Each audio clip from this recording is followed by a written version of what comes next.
4 phases of Lok Sabha elections are over, with the 5th one on May 20th. Well, who stands where in this political battle? To discuss this and much more, we have with us Naresh Arora, election strategist as well as co-founder of DesignBoxed. He had played a crucial role in Karnataka victory for the Congress and has also led a number of political campaigns, with the latest one being Rajasthan. Well, welcome to the print. We also have with us our political editor DK Singh. We will be discussing what exactly are we expecting in these elections, and at the same time we will be taking questions sent by our viewers. Well, without much ado, the first question that Sankalp, our viewer, has sent is: are Congress's wealth X-ray and other socialist ideas emanating from the ground, or, he says, is the leftist think tank that Rahul Gandhi surrounds himself driving them? Well, that's a very interesting googly to start with. And especially in the days when IPL has been pitching flat wickets. I think, though this answer can be better answered on the 4th of June, when the voters will decide whether this has come from the ground or not, or has it been just designed in a drawing room by certain political aides or advisors. But if I was to give my opinion on it, I think in my travel across the country over the last few weeks, I have not found much resonance about this agenda on the ground, people talking about it or trying to be curious about it. Because generally you get a sense from the ground when people are at least having a viewpoint over a subject. Right. And that viewpoint can be for the subject, can be against the subject, but I couldn't hear much of noise about it. So I don't reckon that it might have come from the ground. Probably someone would have had a data analyst and would have designed it to woo a certain section of society. And let's see what the voters have to say about it on the 4th of June. Right. Another viewer actually, when we posted our thing, first reaction was, he is a Congress strategist. His views will be biased. Why are you calling him? What do you have to say about this? Well, that can be answered after the end of the show. Give me your assessment of the election so far. Which way is it heading? In my assessment, after the 379 seats which have already gone to polls, out of them, I think BJP had 205 and Congress had 44 out of them, the ones which have already been decided by the voting. I think it looks like the way it was somewhat like last time, plus minus 10-15 here or there. More or less, because there are 2-3 things which I think are going to be the deciding factor towards the winner of this election, and that is their organizational strength, the work which they keep doing day in, day out, the last time victory margins, and the women voter. The women voter, I have not heard much of that sentiment which is against the Prime Minister. And I think that is also going to be a very, very big deciding factor in their favor if it comes that way. There has been a lot of conjecture, speculation about, initially there was low voter turnout. Then you hear people, and mostly coming from the liberal intelligence, I would say, that, the response from the ground is not that enthusiastic. People are kind of cold and people are reading it in all the, convenient ways. What do you have to say about this? Have you also noticed the same thing? Yeah, of course, the voting pattern does reflect that there is not much of an enthusiasm towards the voting itself. Now, which way they are voting, of course, that is yet to be decided. But it appears so because everyone wants to read it their own way. Whatever suits them, they will try to read it that way. But again, as I said earlier, that the organizational strength drives the voter to the polling booth in the favor of the party which has the biggest cadre in the country. And if there is no enthusiasm, according to the liberal intelligentsia, as you are saying, towards the BJP or the Prime Minister or the NDA, then there is no reason for us to believe that enthusiasm is towards the opposition as well. Yes, there are burning issues on the ground, and many independent surveys have indicated towards them common issues like unemployment, price rise, and other such daily routine issues. But I think still the voting percentages, which have gradually been increasing also as the phases have gone by, the organizational strength is working and they are driving the voters towards the polling booth. But it has also, I think, in a way given a chance to the opposition to also try to put some efforts towards getting the polling done, because they believe that there is a chance. And that is their belief. I might not agree with that, but that is their belief that we can get things moving. And it's good for them as well. Let's see that which party has got that organizational strength and got the voter to the polling booth. So you're obviously suggesting that the BJP is going to have a clear majority. Again, this time it may be 293, 290 or probably 315, 320. That's what you're saying, right? I believe that they should be around the same mark as last time, plus minus 10, 15. So I have a lot more to ask about that. But before that, tell us about yourself. Who is Naresh Arora? How did he become a police strategist? See, I first of all don't believe the term poll strategist is something which anyone should be carrying, because in elections there are a lot of elements which play, and as an individual or a private enterprise, you have only as much to do. You are not the party, you are not the party office bearer, you are not the one who has been through the thick and thin of the party, whichever party you are working with. You are not the candidate, you are not the voter also sometimes, or most of times rather. Now, you are not many of the things required to win an election, but you are one part of it, and you are basically managing things, bringing the ideas to the table which you probably think you believe in, and then convincing the people who you are working with that fine, this can work. Back your argument with data, back your argument with research, back your argument with popular opinion, and then hope for the best. That is one part. Now, to answer your question in a bit more detail, which I am generally reluctant or hesitant to, about how I became or who I am, I come from a very middle-class family. My family business has been textiles business, and I myself have some education in textile designing. And I started my career very early. I was like 19 or 20, working in textiles independently, doing fairly well. But my heart was never into textiles. My father always used to push me into textiles, but my heart was always into politics, surprisingly.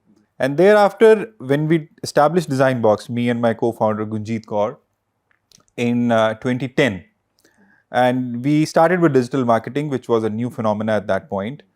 Content creation, which was not heard of much at that point. We were working generally with international clients. That gave us a lot of experience in digital marketing. I will be honest to say that. As a poll strategist, when you ask a person, we bring the ideas to the table, we organize things, we try to do things which generally, in a party like Congress, where we have had the major work, they don't do. They are hesitant to do. They don't. They're not the ones who lay the pitch. Can you give us some examples of how? Like, for example, if you see that there is a door-to-door activity to be conducted, a very simple activity. And when I was a kid, I remember the elections when people from my colony used to come from all parties to give an election slip.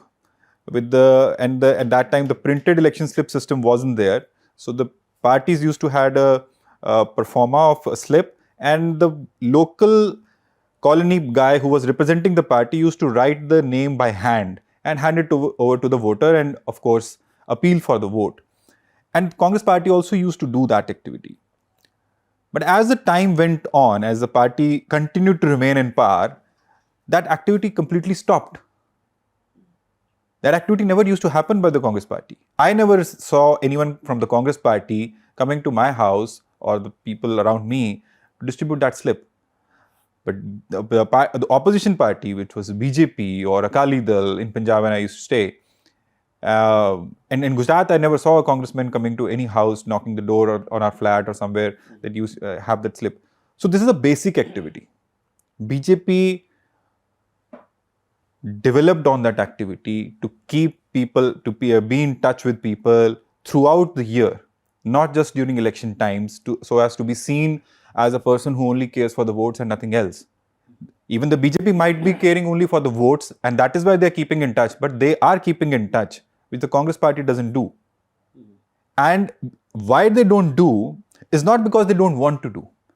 It's because if now a top leader is never going to be able to do that. There is a hierarchy, there is a system, and the booth worker or the ward level worker or the panchayat level worker is going to do that, and then he's going to be reporting to their senior ups. But that person is not valued in the system. And no one is monitoring that. If one is not being monitored, no one is going to be able to, no one is wanting to go and do anything which one is not going to be acknowledged or recognized for. Now, to give an example that how these simplistic activities also can make a world of difference, I'll give you one example from Karnataka. When the petrol prices crossed 100 rupee per litre mark, so in Karnataka, we launched a campaign called 100 Not Out, in which the Congress party announced a 3-day protest across all petrol pumps for from the village, from the panchayat level up to Hobli up to district levels. And this is the protest is announced many times. You would have also heard that these protests are announced. But what was special about that protest was that DK Shiv Kumar, the Congress president there, he announced that he will be putting up Zoom screens on every polling station, and at the PCC central control room, those screens will be monitoring that who is performing the activity with the required results. Now and he himself drove across the state in the 3 days, looking at his iPad, continuously being on Zoom. So the workers knew that our PCC president is watching us, and they ensured that the protest went on for the 3 days first of all, and with the same vigor and zeal as was on the first day, not just a photo op and they went back home. Now that acknowledgement results into people wanting to do things for the party, or because they are just being seen. There was no incentive for them. The only incentive was that they are being watched by the president and that they'll be noticed. Now, if these kind of activities, when the party performs in the way that I have explained, this helps the party a lot, and we have the results in Karnataka to show that. And that was not just the one activity. That is just an example which I am quoting. Then there came a membership drive, which the Congress party launched. Karnataka came back with the highest number of members, 75 lakh plus, in all verified format, because the format created in the state, apart from the AICC, was in such a way that there was no fudging possible. And again, DK Shivkumar in the morning used to go to railway stations, bus stands, tea shops, etc., leading from the front, and in the evening taking a meeting from district to blocks to constituency levels, and ensuring that, okay, fine, what has the performance been? Because there was a timeline from till when it was to be done. So these are simple things. I mean, there is no rocket science in that there is a membership drive, it has to be completed with utmost honesty. But someone has to go and do that job. Create an infrastructure, create a mechanism, ensure that the people who are performing, they get acknowledged and rewarded eventually. So these are some of the activities which I have named. And BJP, because it has a very layered hierarchy in which every booth worker, first of all, is assigned in a way that any day, any minute, they can verify a task, whether the task has been performed by them or not. And then their higher-ups also can be pulled up. And the Delhi team has a different control. The Shakti Kendras have different controls. So these are some of the things which I'm talking about. And these are not even election activities. So many of our viewers would like to know, they have been hearing a lot about poll strategists. Like they are supposed to be carrying magic wands. Wherever they go, they make their party win.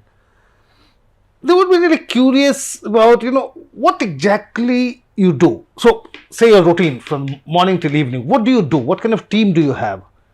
And how do you help the people who have spent decades in politics, and yet you are able to contribute and make things change, what they cannot do? So give me your routine, for instance. Suppose you are so well in Karnataka, you turn things around. In Rajasthan, you gave a big fight where in every election, people go for a change of government, and still Congress did pretty well, even if it didn't come to power. Tell us something about your day in Karnataka or in Rajasthan. What do you do since morning?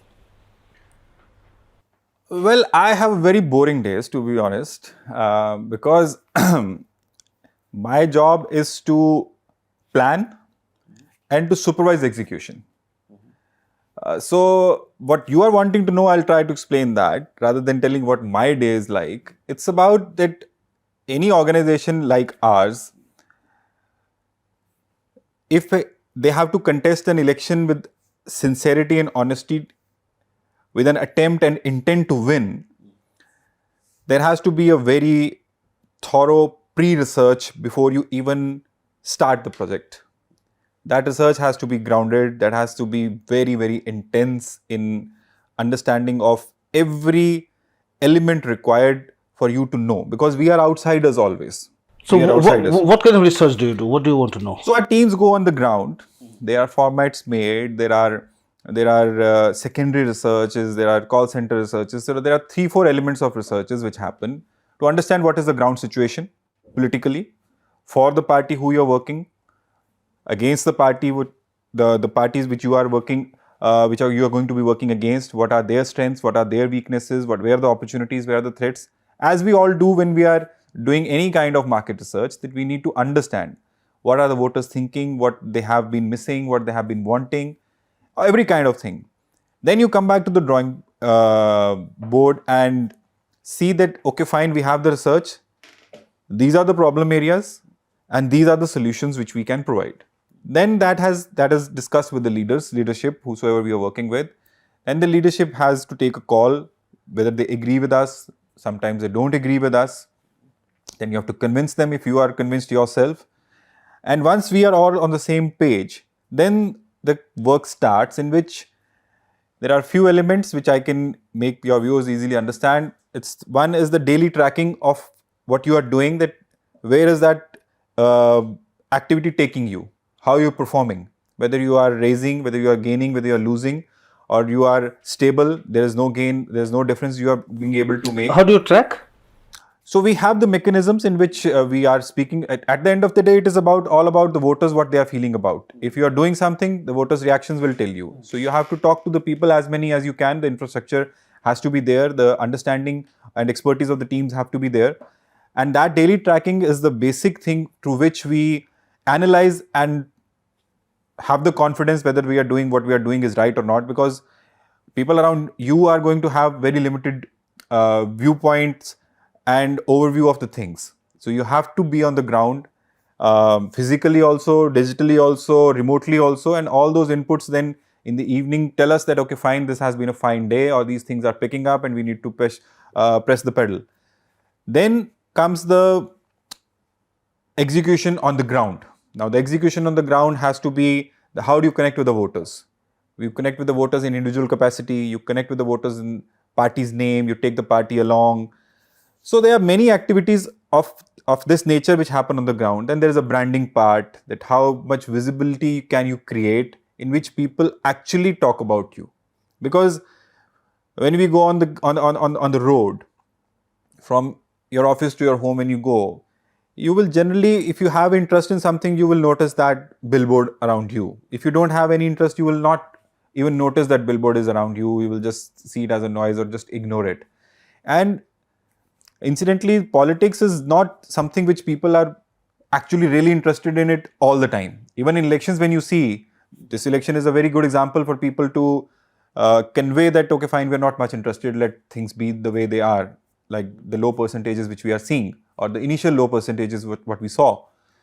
And so because the interest of public is not as much in politics generally, you have to create your branding, your presence, your visibility in such a way that you are taken note of. I am generally not concerned about that people should have to say only good things about you, what you're doing. If you are being talked about, you have captured the mind space of your voter. And now once you have captured it, you have the potential to influence it. You have the potential to make a mark. You have the potential to make an impression slowly, gradually. If you are in the right direction, your intention is right, your messaging is right. So then comes the digital part of it, which is the most talked about and the most sensitive part, because a bindi here and there can make a lot of difference. So you plan that, and that execution is because it's a 24/7 thing. Everyone has in a democratic India, people keep complaining about democracy under threat, which could be in some ways, but still people have all the liberties to say whatever they want to say on social media, day and night. And then you have to see that how the party or the leader you're working with, what has to be said, how it has to be said. It should not be looking like it is coming from an agency and not from the leader itself. You have to keep the leader's personality in mind. You have to keep the leader's style in mind. And the leader might have been working for 10 years on whatever he's saying in public domain, and then suddenly you come and give a new look, and people might feel that, okay, fine, it is not the leader himself, it is someone else doing it. So that is to be very carefully done. And then there is media, which is on your back all the time, like you were saying why you called him. So one has to look up that how the media is working and how the media needs to be provided all the information. But one thing in our organization is always been that we have always had a policy that when we are dealing with the media, we have to only give them information. That is, after that, it is their prerogative how they use that information. But our information has to be as prompt as possible, as much as possible, with all the content that can be provided, because these days things move very fast. The leader is hopping from one rally to another rally, or one district to another district. So I would like to take you from one state to another to understand, to get your assessment of what's happening. And before that, I'm sure Neelam will have a few questions. But before she asks anything, let me ask you. We are given to understand that it's a very lucrative business, and some people tell me it's sometimes in hundreds of crores, thousands of crores. Is it a very inflated figure, or is it somewhere in that range? I get a sense that you are here to put me out of my business. See, I can tell you one thing. For the figures, I can't say much, but I can tell one thing, that the expenditures that the parties have been making since last 20 years, just if we start from 2004, with the inflation rates, those figures are very stable. Those figures are not that they have grown exponentially on what they used to spend on elections. It is just that now they are more tracked. They are more in public eye. People can make guesses about it. And there are some figures which now you have to submit to Election Commission also, and those Election Commission figures are also publicly available. Quite many people have also put it on record, leaders, one or two of you are and my common friends, that if I worked with 50 clients, for 40 clients I worked free. And I enjoy doing this work. I have been passionate about it. Now that it is getting a bit boring, so I might be finding new grounds, and you are also intent on me losing this business. But the money has never been a motivation for me. And this question keeps getting asked on me every time, and I have been answering it, that when I started working in Punjab, first of all, BJP never needed anyone. BJP was winning everything, and there was no challenge for them. There was no recognition which was going to come. And I was a nobody out in this field. And when we started in Punjab, we made the contribution, though there was another entity already working, but we did the constituency model, and we were able to win all the constituency where we worked. There were two in charges from AICC. One was from Rajasthan and one was from Himachal Pradesh. So they both, though they didn't get along well with each other, they both liked our work, and the Himachal in charge took us to Himachal, and the Rajasthan in charge took us to Rajasthan. And from there on, in the journey kept going on with the Congress non-stop. Though after Karnataka, I had decided that is the end of this, because it doesn't give you any personal life at all. I have seen my kids grown in photographs because they stay in Surat, and I sometimes couldn't used to go to Surat for a year also. But then Rajasthan happened, and That doesn't stop. So you have been watching Modi model of politics and elections since 2012 in Gujarat. Before that, 2002. No, but from 2012 you are watching it very closely. Could you could you develop a counter Modi narrative, some kind of formula to counter Modi in elections?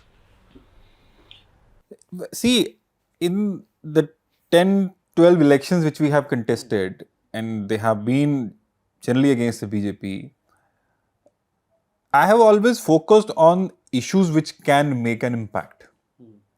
And in Rajasthan also, which you mentioned that the Congress gave a good fight, it was basically that the issues were addressed. That is why the promises made were being trusted. Because in the 10 months prior to the elections, the Mengai Rahat camps, which made the record that they did, they addressed issues in a way, because generally what is expected is, like in Delhi,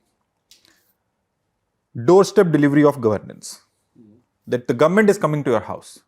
So government is trying to influence you. You might like it, you might not like it. You will still take the services because the services are being provided to you. Rajasthan created a very unique template. People went to the government and came back happy. I mean, I have not, in my limited study, read a single instance of government launching an initiative and not a single negative news story even being printed by any vested media outlet also. No, let me make it very precise. Give me 3 ways you can counter Modi magic here, or Modi wave, or whatever it is now. Get to the people's houses. You have to communicate to the people in the language they want to listen, not in the language which you want to communicate in.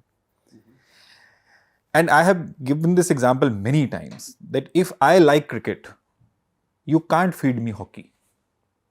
You can't feed me soccer. You can't make me like soccer. But if you will talk to me in cricketing terms, I will be more interested to know. And the supply of information these days is the enemy of attention. And without attention, you can't use any intellect. You can be less intelligent, but if more attentive and diligent, in your organization, you will see that there are some hardworking people who will pay attention to everything and try to do things the right way. They might not be intellectually that blessed. So in this era, you have to keep communicating to people, with people all the time, and in the way that they want to listen, number one. And when you have somebody as accomplished a communicator as Narendra Modi, what do? You will be surprised, Ikiji, to know that despite of the Prime Minister being an accomplished orator, as you say, which no one disagrees in fact, if you ask on the road, there are many people who would not have heard him also. But there are messengers of Mr. Modi who go to each house to convey his message. That is what is required. And if Mr. Rahul Gandhi or the opposition has a fantastic manifesto which they have made, I mean, no one can debate that manifesto is bad. That manifesto addresses the poor, addresses the middle class, addresses the farmers, addresses every section of the society. And let's, for the conversation's sake, not disbelieve them. Let's believe that they'll do it. But has it reached the people who actually need them? The Jatiya Janganna which they have been talking about, Caste census. Caste census. What have they done about it? Do the sections of the society for whom they are planning this, do they even know about this? That they are planning this? And if they are planning this, how are they going to benefit from that? Running ads is not going to help you at all. They can only create a buzz about it. But to make people understand, I mean, in BJP, the number 1, 2, 3, all these terms which people use, they address booth workers and Shakti Kendra Pramukhs themselves. They don't leave it to their general secretaries to do that. That is the confidence they place in them, and the people who they place their confidence in, they also feel empowered and responsible. Okay, fine, we have been tasked with this and we need to communicate and take this message forward in the way we need to. I want to ask a simple question. Current Congress president, past Congress president, let's talk only these two president terms. Have they ever gone to a single district Congress committee office? So if they will not communicate, and when they are addressing their rallies, that you are our babbar shares and you are our volunteers and soldiers on the ground, you don't meet your soldiers. You only meet the soldiers who can meet you. If you are the party presidents, you are the ones who are the father figures. You are the one who people look up to, the congressmen look up to. Amit Shah, JP Nadda, I mean, we see them visiting all the district party offices, I mean, all the time. Well, I mean, DK Shiv Kumar, every district office, every block office in last 2.5, 3 years, he has visited or has made them come to him, made the people come to him so that he can talk to them and communicate directly. No via media, that my OSD will call you, my PA will call you. He will take call, he will call them, he will speak even if the PA is connecting the calls. Mr. Ashok Gehlot speaks to the block presidents himself when he's not the state Congress chief also. He's a chief minister. So if the Congress leadership will not give the confidence to the workers or the Congress district presidents or the Congress block presidents from which the Congress developed, Congress's block president model was copied by BJP to Mandal. So Congress has left its own templates and complaining that the BJP has a stronger network now. BJP is only replicating what you used to do. So I'll take you to the challenges that the BJP might be facing in this election and the advantages that might have. But before that, Neelam, if you have some questions, sir. Yeah, so you talked about that you've lived in Punjab, and I'm reminded of one of the statements that you made. You said that one of the most interesting battles in this election, it is being witnessed in Punjab. Why do you say that? See, it is very simple because Punjab is the only state where there is a strong four-cornered contest.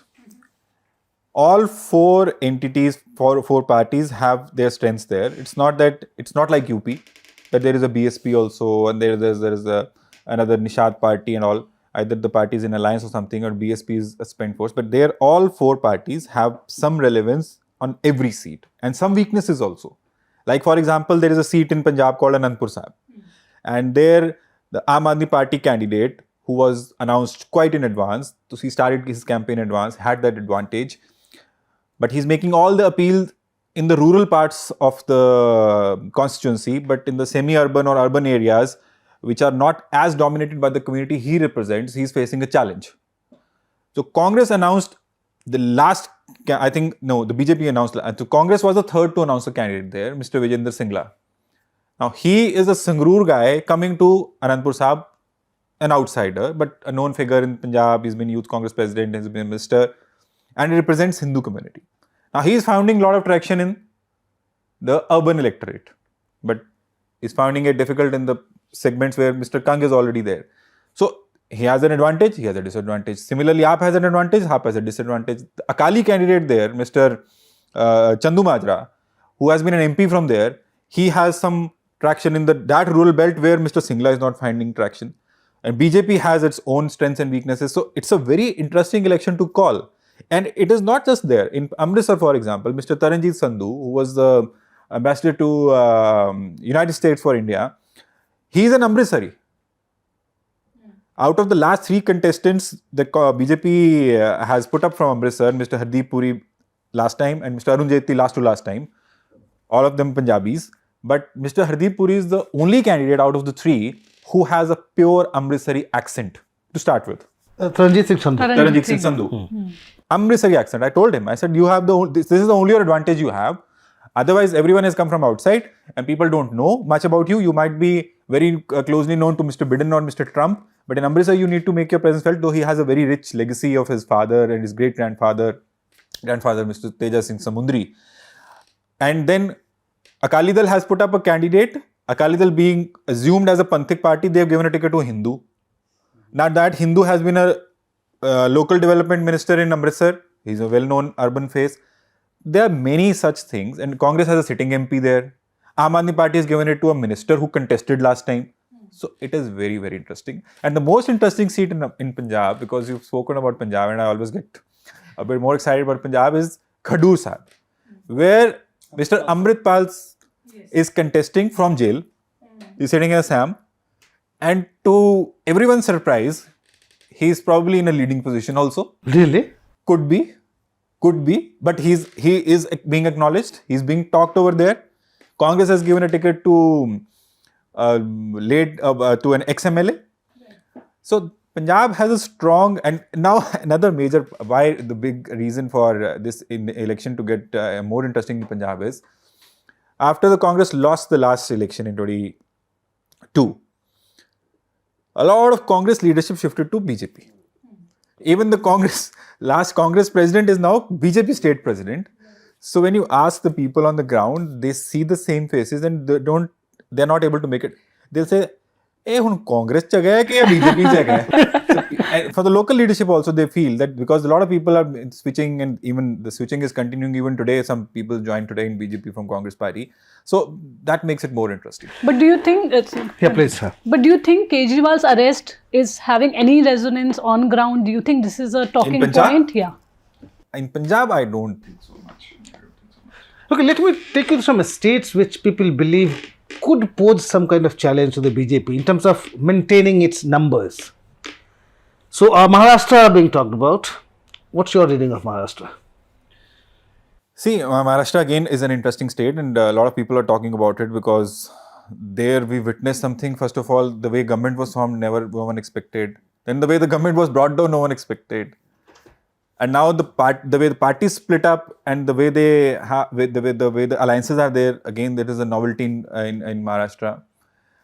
But I think that BJP will not face any major loss on their symbol there. That's BJP's individual tally. Individual tally. Yeah. What about the allies? Allies are facing the heat over there, and there is a visible discomfort in the candidates of the alliance, BJP alliance partners, and there is a visible discomfort in the BJP leaders also because they are worried about their alliances partners pulling them down, and even the voters over there, what I felt that they have a sympathy towards the ones who have been left behind with the MVA, namely Mr. Uddhav Thackeray's party and Mr. Sharad Pawar's party, because Mr. Sharad Pawar is a Maratha icon. And BJP knows, as far as I can read, that you can't hurt Sharad Pawar by putting him in jail. Sharad Pawar can't be. So, if not Sharad Pawar, then let's take Ajit Pawar. So, we are just looking at some 20 plus tally for the BJP. That's about it. I think there will be a split division around. The seats could be evenly divided between the two alliances, and or there could be that the Mahayuti, which is a BJP-led alliance, might have a slight advantage over the MVA, but a considerable drop from the alliance tally which they had last time in Maharashtra. Tell me about Rajasthan, because you were there just about 3-4 months back. A lot of chatter that probably the Congress should be able to gain 5-6 seats this time. Or do you see that happening? Yeah, definitely there is a contest at 5-6 seats. On 5-6 seats, there is a contest, and it is again I would say an extension of the assembly elections, because in assembly elections, the biggest exit poll gave the elections to Congress party. That is how close it was, and strong 70 seats Congress won, and that kept the spirits high. That was one. Secondly, when the Chief Minister was appointed, I mean, with all due respect to the chair and to the person himself, people seriously thought he's no match in comparison to Mr. Ashok Gehlot. And Mr. Ashok Gehlot's schemes were praised by the centre as well. The schemes were good. Once they came to power, there was some reduction. Some schemes were stopped. There was some confusing statements coming out from different party leaders, because they have two deputy chief ministers also who are also power centers, and there are strong leaders who lost elections. They are still power centers. So that has, I think, created a sense of a bit of resentment amongst voters. And honestly speaking, we did a post-poll survey as well, not the exit poll, the post-poll survey, to understand people did people did feel the regret that Ashok Gehlot was a very good chief minister. He should have been back to power. And based on these two facts, I think the Congress party and opposition has a chance at 5-6 seats. I don't know whether they'll win all of them. So sidelining of Vasundhara Raje will also be a factor here? Sidelining of Vasundhara Raje? if Vasundhara Raje was that big a factor, she would have been a chief minister. Okay, so we are looking at possible loss of 2, 3, 4, 5 seats. Max. Which is a blow for the BJP because BJP has been sweeping their states in the last 2 elections. 25 out of 25. Yeah, of course they have been sweeping the state, and in these state elections also they felt that the Rajasthan was the most difficult state for them, and I don't think so they'll be surprised by these losses. Because the BJP also does this ground intelligence and service all the time. If they were so confident about it, they would not have changed as many tickets in Rajasthan. They didn't do that in Madhya Pradesh. They didn't do that in Gujarat and all. They did that in Rajasthan. In MP and Chhattisgarh, you see this similar tally coming again for the BJP? In Madhya Pradesh, I see a similar tally, and in Chhattisgarh, I see a gain for BJP. Gain for BJP. I think they might win all of them. Jharkhand? Jharkhand also, I think they'll improve. They already have 12 out of 14. I mean, including the allies. They might. I see. You in Karnataka also. So let's talk about Karnataka. Again, almost a sweep. 26 out of 28, including Sumalata. 25 out of 28. 25 for the BJP and 26 for Sumalata. Sumalata and Pandey. Yeah. How is it looking like this time? Definitely, they are facing at a major loss there, but that major loss I think won't be hurting them from the south because they are gaining in Andhra Pradesh.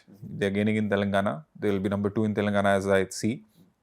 They might win a seat in Kerala. They might win a seat in Tamil Nadu as well. So I think that will more or less make up for their loss in Karnataka. So we are talking about the loss of a few seats in, possible loss of a few seats in Rajasthan, a few seats in Maharashtra. Bihar, you say there won't be any change, much change. Possibly in the south, in Karnataka, if it is more, if they lose about 8-9 seats, that will be Kerala and Tamil Nadu cannot probably make up for it. But as you say, Telangana, yes, because they have a lot of hope. Andhra Pradesh.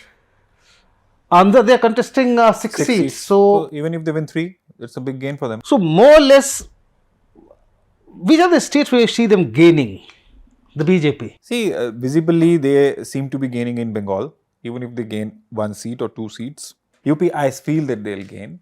Yeah, so some of the questions our viewers have sent. So Madhur Agarwal wants to know, now voting percentages comparable to the last general elections. Has Prime Minister's speeches pushed this voting percentage in this general election? Yeah, Madhur, I think definitely there has been, the Prime Minister's speeches have been a factor, and those factors can be perceived in different ways, that the way the Prime Minister's speeches have been, the direction that they have taken, but then they have also given some kind of push to their own workers also to not be lethargic, not be taking it for granted. So definitely I feel that it has been a factor. And Priyank Upadhyay wants to know, is there a possibility of BRS aligning with the BJP post the results, and as they have a common enemy, he says, in the state, which is Congress? Priyank, I feel that won't be surprised if BRS merges with BJP also, because the kind of pressure and heat that BJP or the agencies have been creating on the BRS family, and with Mr. KCR aging the way he is, I won't be surprised that if BRS allies with BJP on a serious note. And Namrata wants to know, how do you see this women voting pattern? You know, there's a lot that is being said about women vote and that it matters. PM also talks about it. How do you see it? Namrata, I am more confident of BJP coming to power because of the women voter. Because the women disenchantment towards Prime Minister has not been visible on ground, apart from maybe in Punjab, where it is quite vocal. But Punjab has its own reasons, and BJP in any case only has 2 or 3 seats over there, which they might not be able to win this time. And otherwise, the women voter is quite committed towards the Prime Minister himself, not towards the BJP, if towards BJP. And that voting is going to definitely help BJP secure the victory margins, victory targets that they have set for themselves. And one question that I want to ask regarding UP is, do you think Priyanka Gandhi should have contested from Raebareli and Rahul Gandhi from Amethi? Do you think it would have given a different message to the voters, considering, there's this debate that Congress is becoming a party, it's no longer a party of North India?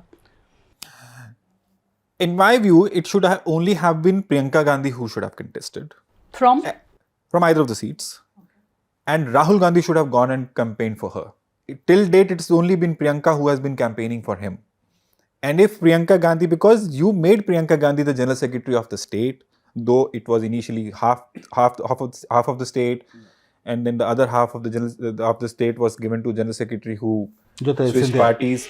And then Priyanka Gandhi was the one who was running the campaign for the UP elections. And to give the credit where it's due, she did create buzz and she did create national headlines because of her own name as well as the way she ran the campaign. And then thereafter, she probably abandoned UP. And if this time she should have been one who would have contested, would have firmly established her in UP as a UP leader. And in my view, she should have contested last time. But then last time probably they would have found it a bit premature.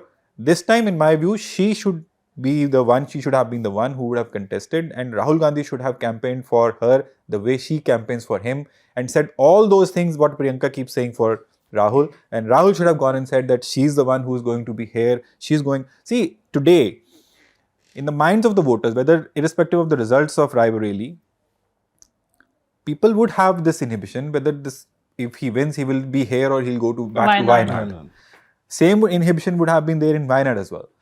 But Priyanka Gandhi only, they would have everything to put in that basket. And even if she would have lost, though in my view she would have won, but if she would have lost, everything could have been put in that one basket and you could have much more things to say, many more things to say. Even if Mr. Amit Shah is spoken about as successor to Mr. Modi, it doesn't make Mr. Modi insecure or unpopular.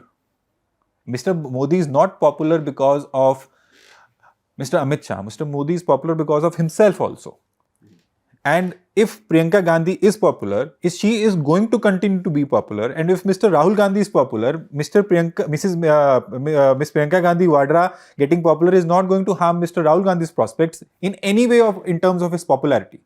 But that popularity has to be attributed to Mr. Rahul Gandhi himself, not because Priyanka is not in the fray, that is why he is popular. But do you think it reflects poorly on the party that this has happened? And what does it mean for her? See, I am not the party spokesperson. And I think they make their decisions what they feel is in the best interest of their own party. But my view is that she should have been the one who should have been contested. And one last question. How has voter behavior changed over the past few years? Very, very easy. Voter has become completely transactional. Since 2014, Mr. Modi has given the voter a reason to go and vote. Press that button and think, what am I getting? Whether it is a national election, whether it is a state election. In national election, it can be an ideological satisfaction. It could be a personal benefit. It could be in the interest of nationalism or anything else. But the voter now sees that if I press a button, am I getting something? That is why where this chat which I was having with Shekhar before the show, that there are all the reasons to vote against BJP, but there is no push for the voter to vote for the opposition. Last question from me on this note. You said how many the BJP will get or can possibly get. How many for the Congress? Just put your finger on a number. My upper limit for Congress is 65. That's your upper limit. Yeah. You will be back on June 4th. Hopefully with all the limbs intact. Well, thank you so much for this detailed analysis and explaining the numbers. Thank you so much for your time.